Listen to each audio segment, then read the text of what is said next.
Komandan Polisi Maluku Tengah gelar sertijab Kasat Reserse Kriminal hingga Kapolsek Kota Masohi.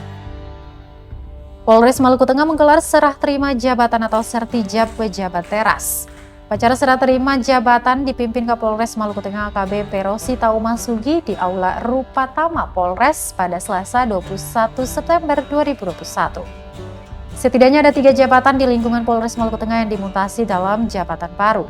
Adapun pejabat yang dimutasi adalah Ibda Abu Kasim Rahyamtel menjadi Kanit Rekiden Satlantas Polres Maluku Tengah. Jabatan yang ditinggalkannya Kapolsek Kota Masohi diduduki Ibda Rere Cika Iza Pamesti. Sebelumnya dia menjabat sebagai Kanit Perlindungan Perempuan dan Anak. Sementara jabatan Kasat Reserse Kriminal yang diisi Ibtu Domingus Bakar Besi kini dijabat Ibtu Raja Prima. Rija Prima sebelumnya menjabat sebagai Paur Subbak Kompeten Bingkar Biro SDM Polda Maluku.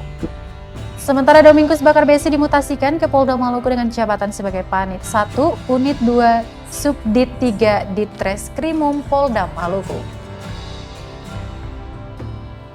Adapun sertijab tersebut berdasarkan surat keputusan Kepala Kepolisian Daerah Maluku tentang pemberhentian dari dan pengangkatan dalam jabatan di lingkungan Polda Maluku.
Terima kasih sudah nonton.